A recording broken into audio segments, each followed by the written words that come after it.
Okay, we got Canelo Charlo. It's happening. If you go to ProBoxTV.com or on their YouTube channel, ProBoxTV, they have an expert panel with great opinions.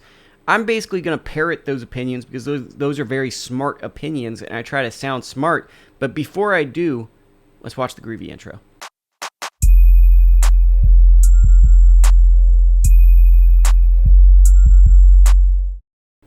So, Canelo Alvarez is an all-time great fighter of this era. He's a great Mexican fighter. I think I've overrated him at times. I've thought that he might be the best Mexican fighter up until the Bivol fight. He went on a hell of a run from 2019 to 2021, where he really secured his legacy after that second Golovkin fight, where it's kind of people are split on who really won it the first fight. I think pretty much everyone thinks Golovkin beat Canelo in the first fight. Second fight, it's kind of up in the air. I still think Golovkin won. A lot of people thought Canelo won. I'm not too... I don't really care either way, to be honest with you. I'm not going to get in a yelling match as a grown man with another grown man or grown woman.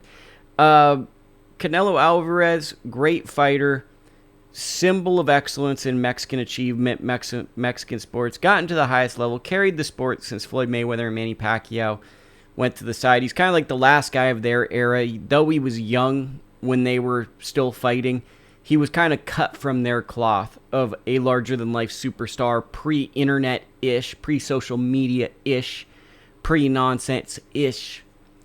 And now we're in this, Canelo's 33, by no means old, but he's tired. He's injured. He's older. He's coming off 3 really bad performances. He lost to Bivol, got tired quickly, as you can see in the Shutterworth video. We break it down extensively. Then he has a really forgettable fight against Gennady Golovkin, which Bill Simmons said could have been the worst sporting event of the year. It probably was. It was really bad. I enjoyed watching it, though, because my mom enjoyed watching it with me, bonding. The John Ryder fight, no one watched. So most people think this is his first fight. It was on DAZN pay-per-view. It was in Mexico. But I think to the U.S.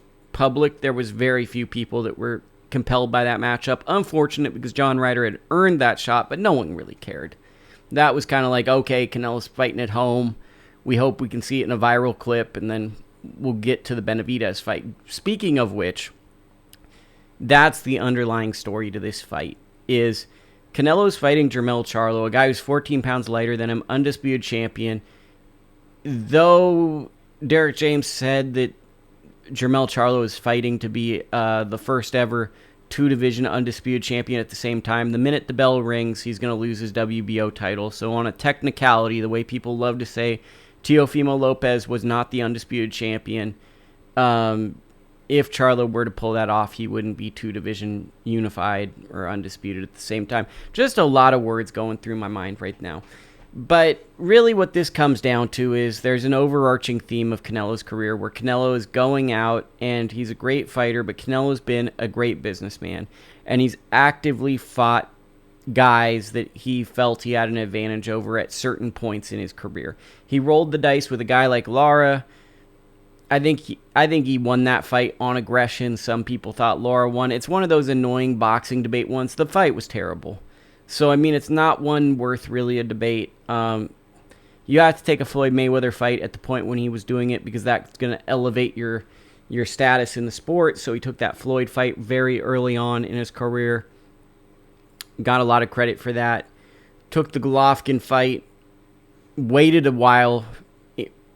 Minor details. Didn't just jump into the Golovkin fight. Waited a while.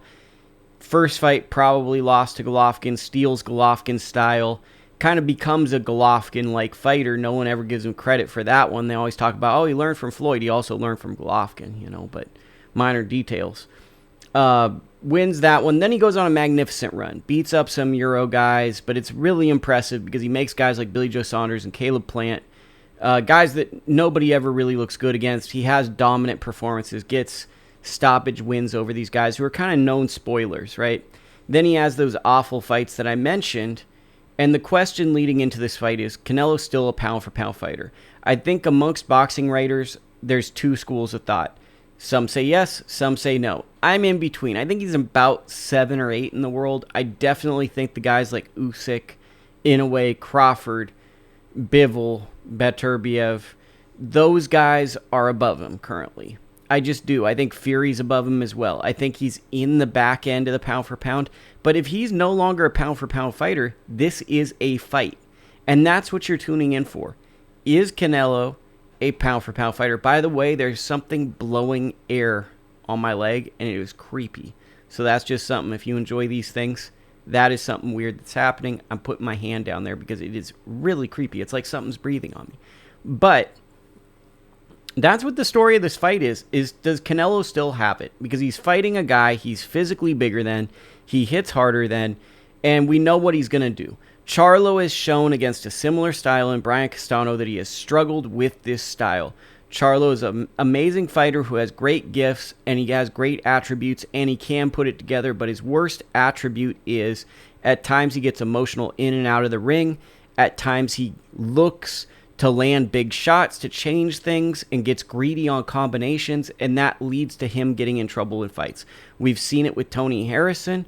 We've seen it with Brian Castano. Tony Harrison was actually doing a better job in the second fight. It's just Tony Harrison has trouble keeping focused the whole fight. Jermell Charlo is going to have to stay focused this whole fight and keep a very unemotional tone. Because if he stands in front of Canelo, it's not a matter of if, it's a matter of when Canelo takes over. So the story of the fight is, can Canelo do what he's been doing, breaking guys down, using his defense, landing big power shots? Can he impose his size and beat the smaller man as he should, in theory? Because these weight classes should matter. And in this era, we're kind of in the money weight era where guys are just pursuing big fights as opposed to looking at, does this fight make sense? This is a big money fight. So Charlo went up and is rolling the dice. And I think for Charlo, strategically, he's like, well, maybe this guy isn't the same guy anymore, so maybe it makes sense. Charlo has a path to victory. He has to fight the perfect fight, and Canelo has to be hampered for Charlo to win. For Canelo to win, he has to have a bit of what he's really great at, the experience, the defense, and turning defense into offense, landing a big power shot. It's an interesting fight, but it's maybe interesting for different reasons than we usually turn into pay-per-view boxing. If you want to see the fight, I highly recommend, if it's just you and a loved one, go to Fathom Events, go to the movie theater, see it on the big screen, put your arm around your significant other, and have a good evening. You know, get a pizza, get a hamburger, get something delicious. Go out. We're only going to get probably about 2, 3, maybe 4 more Canelo fights, and then he's done. Let's just be honest. So let's enjoy this Canelo fight while we got it, and let's just be grateful that we can sit back and watch someone who carried the sport in an era where the boxing business changed from HBO boxing to Showtime. Canelo might be the kind of the swan song for Showtime for all we know. So that is my analysis.